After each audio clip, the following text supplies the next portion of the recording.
Hey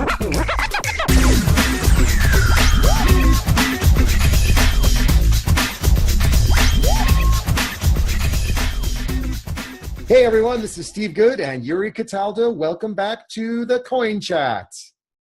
Hello, Yuri. Good morning, Steve. Good afternoon to you too. Good to see you too. Can we just and your time difference? Can we just talk at exactly the same moment today and just see if anyone understands us? I think that's our goal right now, which is Great. Even funnier because we can see each other. And before we were just listening to each other and we didn't talk over one another. I'm sure there's a visual time lag. Well, I mean, come on. I'm up on the moon. You're down somewhere on planet Earth in the Boston region. White background. Right. My all-white background because my green screen, my fault, because I am bad at setting up green screens. I brought my Lambo. Of course, the question is the Lambo worth a lot of money or nothing because it's up here in the moon? That's my question for you today. That is, which honestly, I think I want you to check it out. Before you answer that question, just check out how nice this car is. I want to move the microphone. There you go. Look at that, baby. Is that like so for the list? It's beautiful. For the listeners at home who can't really see what Steve's got, he's got a red. It's orange or is it cherry red? I can't quite tell because you are standing in front of it. It's red. It's red. He's got a cherry red. It's not quite cherry. A red, like a fire engine red Lambo sitting on the moon with a beautiful view of the Earth behind you. I do. And the solar system. It's how did you even get a Lambo on the moon? Because we all say to the moon until next time. I decided to take it literally. So I went to the moon. And of course, it's all about Lambos on the moon. So that's true. Lambos on the moon, baby. But of course, the question now is this Lambo worth a lot because I managed to get it here, or is it just worth more if I bring it back? By the time you pull that back, it is probably going to be so beat up. I think it's probably worth more just where it is right now. All right, driving it on the moon in a less gravity environment might be really cool when you hit those little bumps. I think it definitely would. I mean, So I was actually on with Crypto Rich last week, just having a chat with him about crypto stuff because he invited me to his YouTube channel, and I actually said, the biggest problem I have with my Lambo on the moon is I don't have internet here, so if you want to send me Bitcoin for the car, I can't accept it.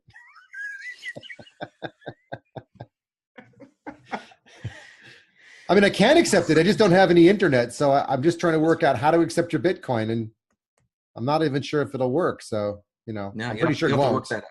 That's like the next step, I think, in your I need lot on the moon. I need one hell of a satellite dish up here that's pointing to some Earth satellite that allows me just a moment's glimpse of internet, so I can take your Bitcoin and then send you back. How do you get here and get back? I don't know, but anyway, we're going way off tangent today. Slightly. But so that actually segues to our first part, accepting Bitcoin. So did you? Well, it was Mother's Day weekend for my wife and her mom because they're Polish, so they have a different day they celebrate than others. And so we went for lunch and we went to a nice relaxed restaurant, nothing too major. Took the kids and leaving the restaurant. We know the owner. We've seen him a few times, and I was just chatting with him about stuff. And then I said. And my wife came over afterwards and she said, Did you ask him? I said, oh, about the Bitcoin. And he looked at me and said, what about Bitcoin? I said, well, can I pay with Bitcoin? And he said, yeah, the problem is I don't think I could afford to give you the change. Of course, I think he assumed you have to pay a whole Bitcoin. He wasn't realizing that there were decimals of value in here. So I just laughed and my wife laughed and we laughed in the car, thought that was kind of funny, and we left it at that and said, well, maybe one day you'll accept Bitcoin. So maybe, yeah. Well, I mean, at least he knew what it was. So the overall concept, though, that's good. Yeah, we decided not to tell him that it can be paid in decimals because it was just too good to leave it the way it was, because surely others will come along eventually and ask him the same question. And I don't know, maybe I'll tell him at some point. Well, if you go there frequently, then eventually you'll have to just tell him. But then eventually he will then ask for you to spend your Bitcoin there. Yeah, well, that's a good point. I'll have to start asking Yuri, can you send me some Bitcoin? The guy said yes for dinner. And then you're going to be buying Mother's Day dinner, and that won't look so good for me, right? Because I'll be like in the doghouse for not buying the dinner in the first place. Exactly. Wait, let me send it to you. You'll get it in like 5 hours. It's fine. Oh, great. And that's going to cost you about what, $12 to send it. And then that's about what, 10% of the dinner or something. So, well, that's great. So exactly. I guess I have to ask you, have you tried spending any Bitcoin? So I did. Really? In a snarky kind of way. Oh, we're talking about snarks now? Yeah, definitely about snarks. I had a conversation with the people who walk my dogs about just kind of their own business dealings, and they didn't want to accept my checks anymore because technically I have a check. The bank I use is like a national bank because I'm lazy and I don't want to change it. So they wanted me to get a local bank. And anyway, I offered them credit cards or offer them to pay them in Bitcoin. And the credit card part, they understood. And they're like, we don't do credit cards. And then when I said Bitcoin, their like mouths dropped and they're like, what? And then it got kind of weird and convoluted after that. So I did it just again, to be a little bit snarky. But yeah, they had no idea what I was talking about, as I do. Yeah. But yeah, so that was all I did Bitcoin wise this week, other than just like reading the news of what's happening with the FCC and the FCC? Energy usage. Oh, well, yeah. Sorry, Justice Department. The Justice Department right now is investigating fraudulent trades and market manipulation in Ethereum and Bitcoin right now. Well, they're a little bit late because the Bitcoin already dropped back in February. So, they should have gotten on the case back then when it got massively hammered from futures and options, CME trades that probably were partially what brought the whole thing down. That or the Chinese New Year. I mean, we could all speculate. Right. But yeah, so I think part of that, it's what, May now. So a lot of what's, because they're slow to act to things, but a lot of all that manipulation has triggered them. And so now the Justice Department, which is interesting. They're working in conjunction with the FCC to do all of that. Okay, so we'll see what happens. And it's a lot of the, it's a lot of the market manipulation that already has happened in the stock market. People are just jumping over and testing it out in the cryptocurrency space because it's easier right now. So we'll see. As we have learned from our friend Joe, what they call future prosecution is what the blockchain really is. So there's nothing you can really do that's hidden. No, because once it's written on the ledger, it's written on the ledger. So once they figure out the who, the what becomes pretty obvious. Yeah, exactly. So it's just a matter of time until they throw enough resources at it and figure it out. Yeah. Interesting times. But offline, you said something to me about coin prosecutors. That's what the Justice Department is calling. Wow, they have coin prosecutors. Well, maybe we could invite a coin prosecutor onto the channel to talk to us about what it's like to be a coin prosecutor and what do they have to do to prosecute people and what does that job look like? How does one get a job as a coin prosecutor? I'm interested. I might be qualified to be a coin prosecutor, other than not having worked in the, never having worked in the prosecution industry or the criminal justice system, but I could be an advisor to the FBI, right? That'd be kind of fun. That would be awesome. Yeah. I'm not sure it would be awesome. I'm not sure that's the word that comes to mind if I start prosecuting my friends. Right, Yuri? Probably not. Yuri, I'm just letting you know, you've been served.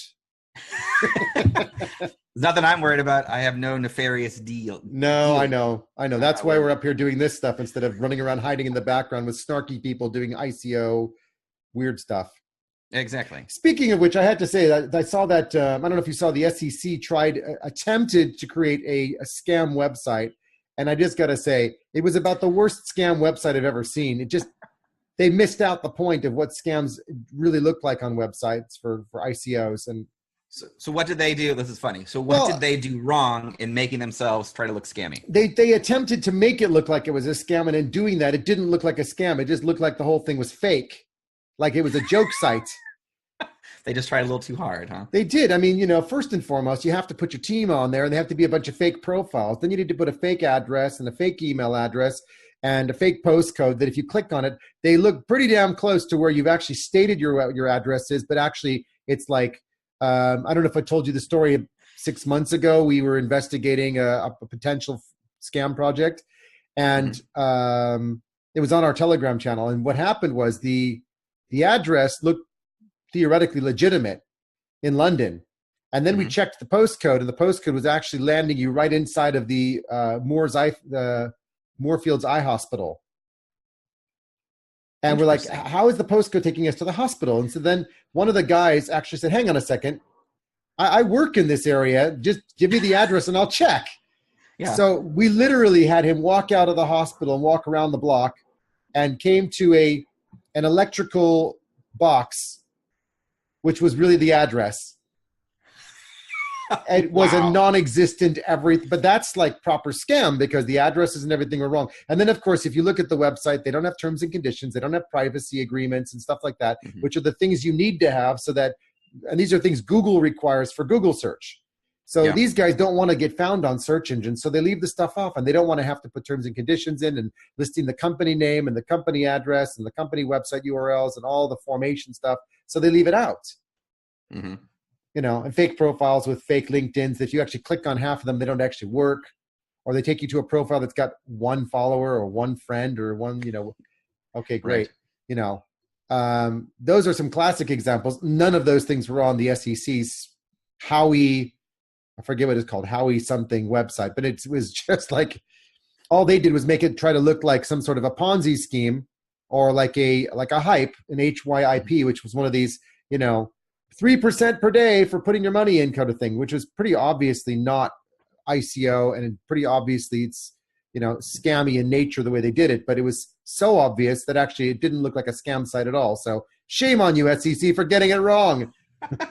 Wait. So what is just so our listeners know, what's the link to the fake scam website? Do you remember? I have to Google it. I can't remember off the top of my head, but while we're sitting here, I'll try to Google it and find it for us because it was, I didn't actually think I was going to talk about that today.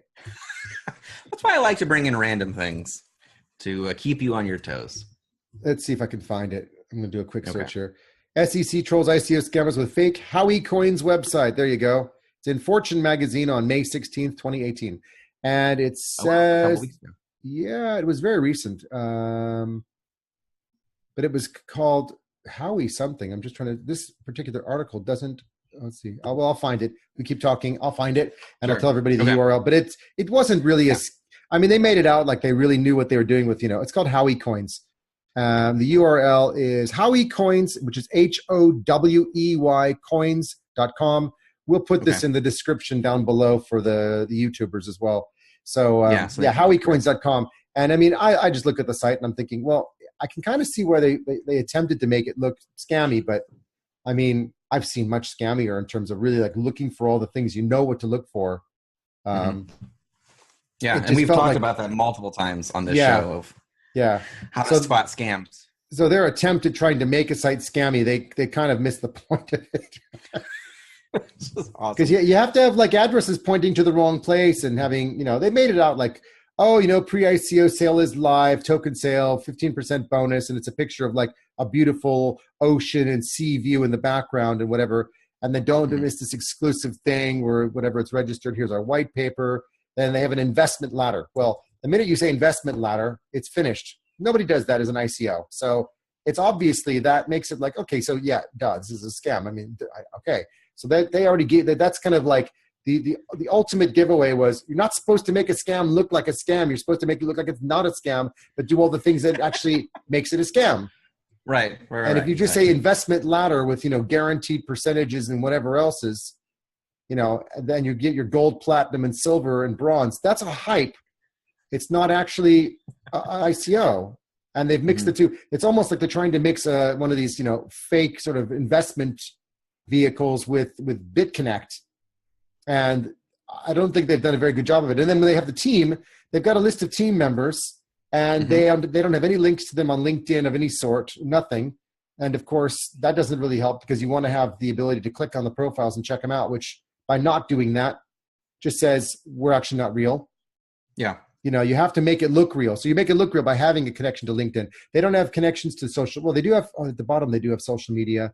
Let's see how many Twitter followers they have. They don't even have Telegram, which of course, again, is a giveaway that there's something wrong because they should have a Telegram group. They probably didn't want to manage the group. Of course, if they knew Telegram well enough, they'd probably realize that, oh, okay, when you go to, that's funny, when you click on Twitter, it actually takes you to the investor.gov U.S. Securities and Exchange Commission website. So that kind of gives away the fact that it's not really a project.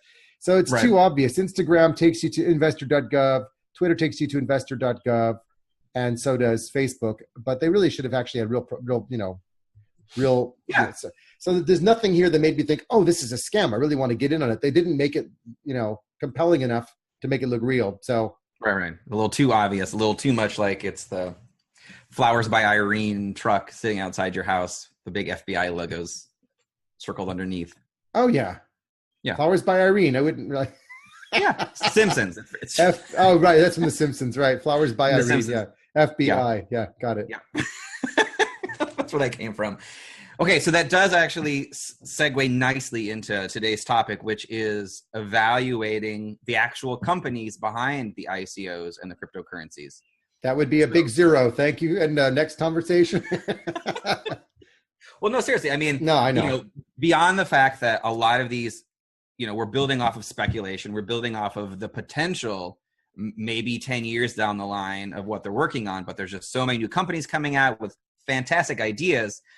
But then when you go from white paper to actual reality, everything starts to fall apart on a lot of these companies. Yeah. So how do you, first off, how do you evaluate projects for legitimacy? And then how do you evaluate the actual companies themselves to see if they difficult, if that's worthwhile? Yeah. I mean, and the third question with this, do you separate company from coin? Sorry, these are coming to mind me right now, so I want to ask them at the same time. Throw them at me. Yeah. So you probably separately, you probably know that I about 2 years ago, I just for fun did a certificate in M&A, mergers and acquisitions, because I wanted to know how to do company valuations. And I'm a little bit off on this because I don't remember all of it, because it was just something I did for fun over a couple of weeks, because it was a few evenings and weekends just to kind of do it, because I just wanted to learn a little bit of something else. But there are some, there's some kind of ground rules really about how you evaluate companies. One being if they have revenue or not. Mm-hmm. If they have revenue, then you can already start to look at some way of valuing the company by way of the fact that you can indicate current revenue. Can you do projected and future revenue based on the contracts? Do they have short-term contracts? Do they have long-term contracts? So do they have annuity revenue? Like insurance companies always have annuity revenue, so it makes it very easy because you always know more is coming. But if you have everything short-term, like 1 month, 3 month, or it's hand-to-mouth type revenue, it makes it a whole lot harder to value the company, really. And I mean, just to specify, I'm by no means an expert on this stuff, but I'll just give you my kind of take on it all. Yeah. And if they don't have revenue, of course, that creates a whole different dilemma, because how do you value a company without revenue? Right. And then you get into some of the accounting rules or some of the other things like how many users do they have on the platform. So without any of the, let's say in the startup phase, when companies are first starting out, the only thing you can really gauge or judge other than the team and the ability of that team to deliver is really looking at things like their projected numbers, their projected spend, their financial plan for the next 3 to 5 years. And you can only assess it based on how accurate have they been on the spend that they're planning and the delivering of code that they've delivered in the first 3 months, 6 months, year, to determine whether or not they're on course based upon the plan that they've given. And if they're not delivering against plan and they've wildly overestimated how much functionality they would deliver in the time frame they've stated, then you can already start to realize that they probably don't have much chance of making it because they've got the wrong team running it in terms of projected code or projected functionality. And we're talking techie companies here. But if you look back to like a Facebook example, I mean, how did they value Facebook when it had no revenue? It had nothing. And but that happens a lot though in the tech world. Yeah, and what's happened is, I mean, that was an interesting transition that took place where with Facebook, they started to value the company on the number of users on the platform, because if you have 10,000, 100,000, a million, 10 million, 100 million people on the platform, you're suddenly in the realms of having monetization doesn't look all that hard if you can just get $1 out of every person. Yeah. Right. Or if 1 in 10 spends $10, then you're pretty much there in terms of making, $100 million in revenue. Mm-hmm. And the minute that Facebook then moved from having a huge, wildly number of users growing on the platform into advertising and generating revenue, it became a no-brainer that they had the potential to grow. And that's when the stock took off. Yeah. But up until that point, I mean, you know, the main driver of looking at Facebook was users. And that was a fundamental change that took place, because before that, I mean, people didn't really evaluate companies by how many users do you have as users on a platform, because there were no public platforms like that, you know. So if you look at ICOs now and you start to say, well, what's the value of an ICO? You'd say, well, the value is theoretically nothing other than the idea, the team, the plan, and their ability to execute and deliver on that. And you're basically buying coins as well, I guess the SEC would say you're buying coins as if it's a security, because you're buying the rights to some aspect of that company, even though they're not shares and you don't get to vote. Although actually, interestingly enough, we say you don't get to vote, but then what do? They create this whole concept of consensus where they allow users to vote by saying, we're going to sell more than 50% of the coins to the public, so that we then create opportunities for people to write proposals and or to vote on things that we put out to the public. Well, I mean, that's kind of interesting as well, but I'm sort of diverging a little bit. But I mean, it kind of sounds like a share to me, because you have shareholder agreements and you have shareholder meetings once a quarter, once a year, where you have all the shareholders come in and vote on stuff. And by doing that with coins, aren't we doing the same thing? We're voting on the direction of the company. But in terms of value, I mean, I find it a little difficult right now, because even the projects from 2017 that had a much easier time raising money, we don't have many of those companies we can look back on and say they're generating tons of revenue. Unlike Ethereum, which is clearly generating revenue from all the transaction fees. There's no doubt there's money flowing there, because you've got tons and tons of projects sitting on top, and you've got tons of Ether moving around all over the place. So that's generating revenue. They're not publicizing how much revenue they're making. They're keeping it all private. Fine. But there's clearly, if you were going to go and say, is Ether a company of value? I would say yes, because it's generating clear revenue. We don't know how much, so we don't know how to evaluate the company. And we also don't know how much profit versus how much revenue. Because, of course, you want to look at the profits. Because if you're running at a loss, that's not very good. And then, of course, you want to look at things like cash flow. So do they have enough cash to pay for their employees month by month? And if you're going to have a cash flow problem, of course, then effectively the company is, unable to function if there's no cash to pay for the costs every month.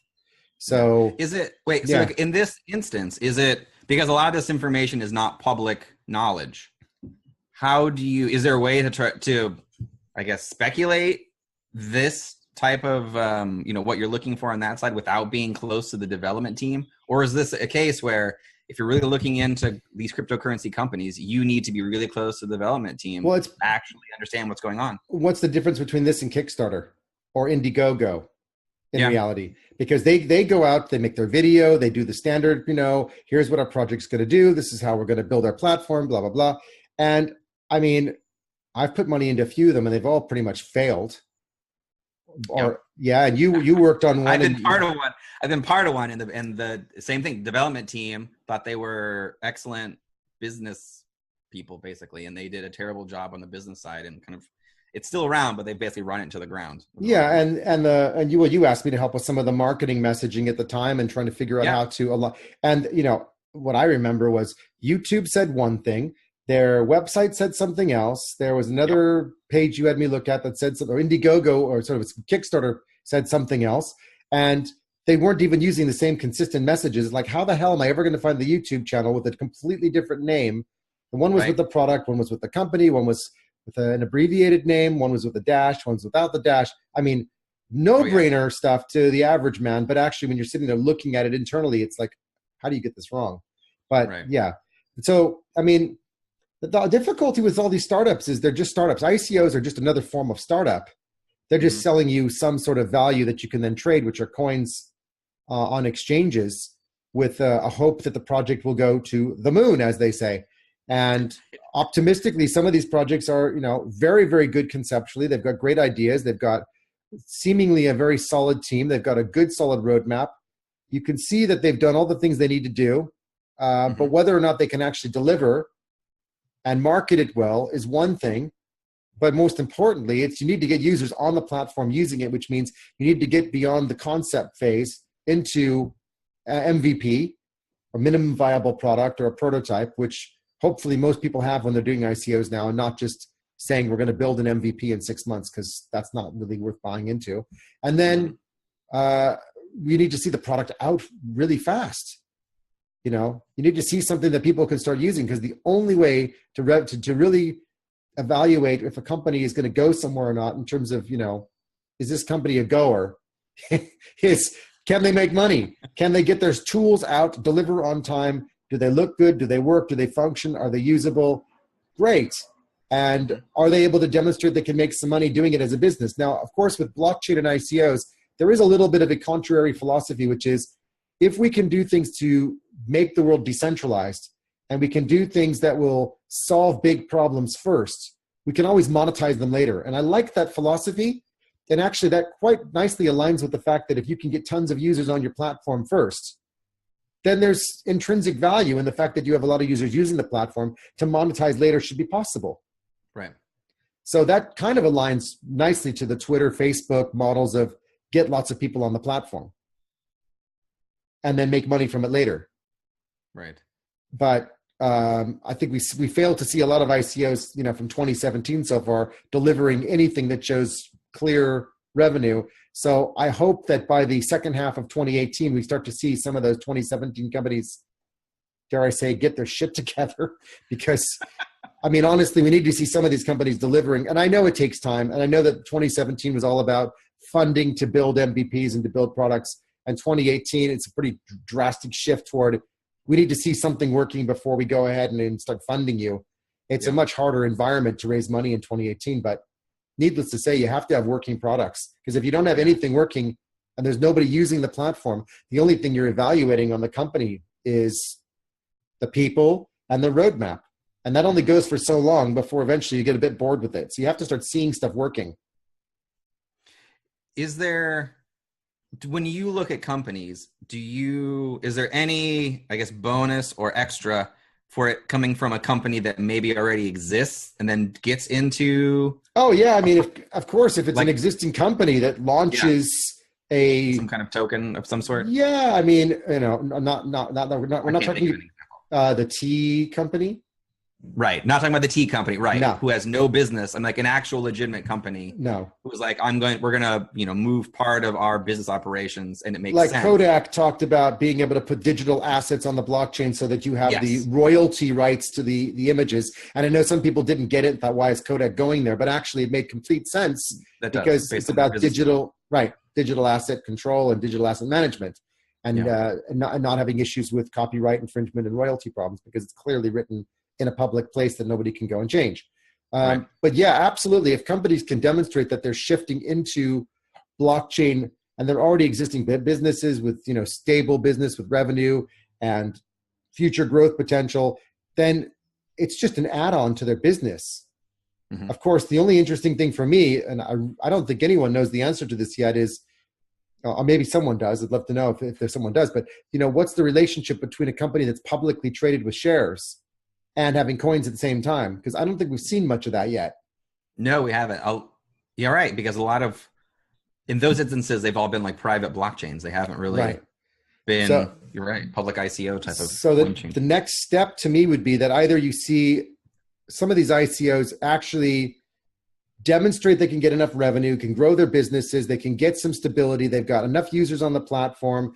They may decide to go do a Series A or a Series B round with venture capitalists, which is basically a form of raising more money privately for shares or shares and coins, depending on what they have in their reserves from the token model. That's all possible. And eventually they might go public on whatever stock exchange, wherever in the world they want to go to. That would be really interesting to see what that does in terms of shaping things. And of course, the reverse would be companies that already are public that then decide to issue coins, or subsidiaries that issue coins. And what's the relationship between those in terms of the, you know, fiscal relationship between the companies, the corporate relationship, the legal relationship. And there's a lot of things there that I think are, you know, they're certainly being explored by people, but I don't have any really solid examples where it's already happened. I mean, Kodak's probably the closest example of one that's a publicly traded. They are publicly traded, right? So publicly traded, and then saying we're going to do blockchain. But until they launch it and issue coins, it's really hard to tell what's what. Yeah. There's a few other companies have also announced stuff like that, but you're right. Kodak was the one that made the big. And of course, there's always Petrobras and their oil ventures in Venezuela, which we really don't want to talk about because that would be we don't. A chat for another day on another discussion topic. right, where we call out garbage. Call out garbage. Yeah. Is there, when you're looking at these companies, then is it just, I guess, pure speculation? Are you trying to guess 5-10 years down the line, or is it, or with these, because they're like, Indiegogo or Kickstarter projects, where is it you have to evaluate them at like quarterly intervals or yearly intervals? Yeah, I mean, I think the thing with the ICO world is that solid team is great, MVP is great, but here's the other thing that people forget is that having partnerships with other companies is basically like an endorsement that you're doing the right thing. And the bigger the company is and the more recognized it is in the marketplace as a major brand in its own right, that says we're signing a partnership with this ICO, it's like saying we've evaluated the company and its direction and its platform and its people, and they do a hell of a lot of due diligence. The more mature the company is, the harder it is to sign agreements. If they sign an agreement, whoever that company might be, with an ICO, they're basically giving you, an endorsement, or they're giving you social proof and saying, this is a company going someplace. Mm-hmm. And when you see companies that do that, then you say, okay, this is getting interesting now because they've signed up agreements with other parties to deliver value. So other companies are seeing something we don't. And just those announcements alone are, to me, saying these guys have really got their game straight. They know what they're doing. They're forming good partnerships, because partnerships are huge in terms of business. You can't ever do it all alone. You have to have partnerships with legal firms, with accounting firms, with cross-channel sales. Nothing's going to be sell direct. You have to have partnerships for sales, partnerships where they make announcements, which are marketing news, and on, product-related integrations. So the more of those things you start to see, then of course, the more confidence that I have that the company's actually going somewhere. Okay. Oh, good. That's good to know then. Yeah. And you don't find many of those. I do know of a few that I've kind of come across that one of them I'm under NDA and I can't talk about yet, but it's really interesting to see that there are startup-y type ICOs that are recognizing the importance of doing that. And when it's public, then of course I'll mention it, but because it's not public, I've got a few companies I've talked to and they've just said, keep it under wraps. And it's like, oh, but I'm on the moon. I could scream up here and no one would know. You could. So I'll go on mute and just yell now. Here we go. And we'll cover out your screen so nobody can read your lips. Right. Yeah, exactly. Well, I'm not very good at. Okay. Yeah. Secrets. Yeah. So, I think there's a lot of factors to look at. I mean, follow the company and follow their news, follow their announcements and see how are they progressing. I mean, there are other projects that I followed, like Howie Coins for a while, which I really liked, but their announcements on Medium were great for a while, but the problem is their desktop app just hasn't evolved. And then you think, well, I like these guys. I think they have an interesting idea, but what's happening that they're not really evolving the platform to the degree that they say they should. And what is that telling me? Should I be worried? Or are they doing a lot of stuff in the background and they're not worried about the UI and how it looks, the user interface and how it looks? Yeah. Or is there something else going on? Because they sound like really credible guys girls, whatever, that are working hard. That's not enough for me. Yeah. Yeah. No, this is a fantastic reminder that no matter how much hype is about a project, you need to do your own due diligence and dig deep into the company as much. Don't believe the hype, right? Exactly. So the full picture. Like, just don't get lazy. Do your diligence. Yeah, you have to. I mean, phase one of the due diligence of any company is just verify their address, verify the team, verify the documentation they have out there. Make sure it's real. Make sure the people are real. If you're connected to someone on LinkedIn, make sure that they're someone you might know. Connect to them, find out who they are. I've tried doing that with people where I've seen their profiles on LinkedIn and didn't get a response. And I think, well, fair enough. If they don't give me back a response and their profile is on a page of a website, either it's because they don't know about it, they're not checking LinkedIn, they don't know who I am, but at least I try. Yeah. I message people on LinkedIn all the time saying, hey, I found your profile on this project. I just wanted to check and make sure you're legitimately involved on this project. And if so, what do you think? Because I love to know what other people think about a project from somebody who's an industry insider or somebody who's an advisor already that's already working in the crypto space, or an industry analyst, industry expert. And, more times than not, I don't get a reply, which is, okay, fine. People are busy. They don't like me, they don't want to talk to me, nothing personal. But, I try because it's worth the effort. But you need to see the company actually delivering, and I say delivering value and delivering success. I mean, they need to be actually proving they're doing something. It can't just be talk. Mm-hmm. That's the one thing that drives me insane, is just, we're doing all these great things, but the dates have slipped and the dates have slipped. And then it's like, what happened to this platform? Where is it? Why hasn't it come out yet? Where are we? And, and it worries me when those things happen. But then on the other hand, I do see projects that are continuously still, 6 months to a year later, are still communicating and still updating and still working hard. And I still get emails every week, sometimes too many emails. But fair enough. At least I know that something's happening because someone actually pushed a button and said send. Yeah. And they're keeping up to date on what's going on. Yeah, that's great. Yeah. That instills confidence anyway, if nothing else. Yeah, that definitely does. Well, great. Is there anything else that I missed on how you would evaluate these types of companies? If they can get me to the moon like I got myself to the moon here today, that would be great, because that's what we want, everybody, is we want to go to the moon. Or so we say. I'm still waiting. If someone could get up here and join me, that would be great. I'm sorry for those of you on podcast that can't see it, but this will be up on YouTube shortly. And then you can see me on the moon, because it's far more interesting to see me on the moon than to hear me talk about it. That's very true. Yeah. And when your green screen is up, you can pick whatever background you want, Yuri, and I'm sure it'll be very entertaining. It will. It'll be incredibly entertaining. And yes, I will get my act together and get my green screen up by the time our next conversation happens. Wow. Making that promise. I know. Throwing it down. Yeah. Throw it down, baby. That's right. So yeah, I mean, for me, it's just an interesting conversation. I'm on, how do you value these companies? And I think it's interesting that everyone just needs to keep an eye out. I mean, it doesn't mean don't jump in, don't get involved, don't invest on these projects. It just means do your homework, do your research, reach out to the companies, try to get in touch with them on Telegram, try to find out what's going on with them. And you'll find that there are good companies out there really trying to do something that's good for the world. And and another thing is, of course, some of them have, good financial backers. They have crypto whales involved who are very influential, outside of just being crypto whales. They're actually influential people. Some of them have VCs, hedge funds, venture capitalist hedge funds, or other companies, invested in them. They might be even companies from their own industry that like the opportunity for partnership that might lead to acquisition later. So there's lots and lots of things that you can find. And the more of those things you find, the better. Cool. Okay. Good to know. Yeah. Great. Awesome. Thank you. This has been very enlightening. So I appreciate that. My pleasure. Well, thank you, everybody, for listening in or watching in on our podcast YouTube channel, The Coin Chat. To the moon. Until next time.